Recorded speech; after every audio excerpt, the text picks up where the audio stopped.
Ini adalah kisah nyata paling horor yang dibagikan oleh Nia Hasnania di Facebook.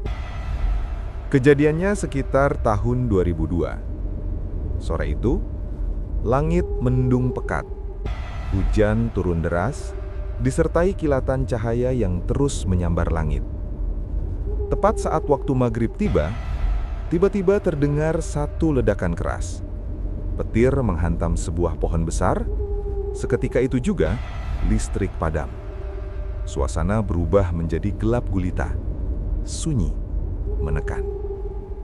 Namun hanya berselang beberapa menit setelahnya, terdengar teriakan orang-orang, persis dari arah belakang rumah. Dan benar saja, itu adalah rumah saudara kami. Tidak ada yang tahu apa yang sedang terjadi. Spontan, kami semua panik. Beberapa orang langsung berlarian ke arah sumber suara. Dan di sana, suara teriakan terdengar bergantian dengan tawa kencang, tawa khas orang yang sedang kerasukan. Beberapa saat kemudian, seluruh anggota keluarga berhasil dievakuasi ke rumah nenek kami yang letaknya berdekatan. Pemandangan yang kami lihat benar-benar tidak biasa. Wajah-wajah mereka terlihat syok. Ada yang menangis, ada yang tertawa mengerikan, ada yang berteriak histeris tanpa henti, dan ada juga yang hanya diam.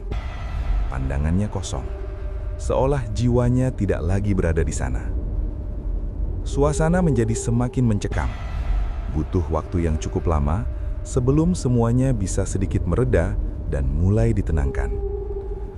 Namun meskipun begitu, rasa ngeri itu masih sangat kami rasakan. Terlebih lagi, setelah kami mendengar penuturan mereka tentang apa yang sebenarnya terjadi di dalam rumah. Ternyata, tepat setelah suara ledakan petir yang menghantam pohon itu, tiba-tiba muncul angin kencang, sampai akhirnya pintu rumah mereka terbuka sendiri. Saat itu listrik memang padam, namun suasana tidak sepenuhnya gelap, karena cahaya dari beberapa lilin dan lampu minyak masih cukup menerangi ruangan. Dan justru karena itulah, apa yang mereka lihat menjadi sangat jelas. Di dinding rumah itu, tergantung sebuah kalender bergambar artis. Di sampingnya, ada pajangan foto-foto keluarga. Dan tiba-tiba saja, semua gambar orang di kalender dan foto-foto tersebut bergerak sendiri. Matanya berkedip-kedip, ada yang melotot dengan warna merah menyala, bibirnya menyeringai. Bahkan, ada yang melihat lidahnya menjulur keluar. Ini bukan halusinasi, karena yang menyaksikan kejadian itu bukan hanya satu atau dua orang, melainkan seluruh anggota keluarga yang ada di dalam rumah. Bahkan saat itu, Pak RT sedang bertamu ke rumah mereka. Ia tidak bisa pulang karena terjebak hujan. Artinya, saksi kejadian ini terlalu banyak untuk sekedar dianggap khayalan. Dan dari sanalah, kekacauan itu benar-benar bermula. Beberapa anggota keluarga mengalami kerasukan secara bergantian. Bahkan setelah berada di rumah nenek pun, masih ada yang melihat banyak makhluk-makhluk kecil yang menyeramkan di bagian para-para rumah. Saat itu, rumah nenek memang belum menggunakan plafon. Subhanallah, kejadian ini benar-benar mengerikan.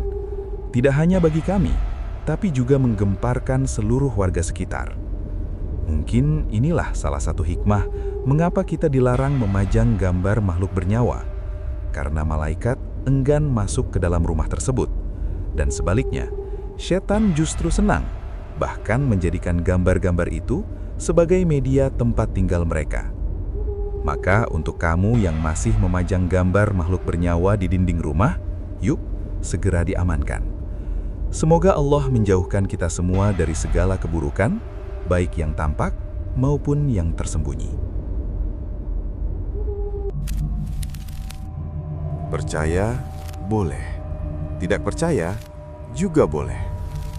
Namun satu hal yang pasti, kita tetap menghormati apapun yang telah benar-benar terjadi. Karena tidak semua hal bisa dijelaskan oleh logika, dan tidak semua yang tak terlihat berarti tidak nyata. Terima kasih kepada Nia Hasnania yang telah membagikan kisah ini. Semoga keluarga Mbak Nia Hasnania dan kita semua selalu berada dalam lindungan Allah dari segala keburukan, baik yang tampak maupun yang tersembunyi. Jika kisah seperti ini masih ingin kamu dengarkan, tetaplah di sini. Karena di tempat inilah Bisik Kelam akan terus menyampaikan cerita-cerita yang tak berani dibicarakan dengan suara keras.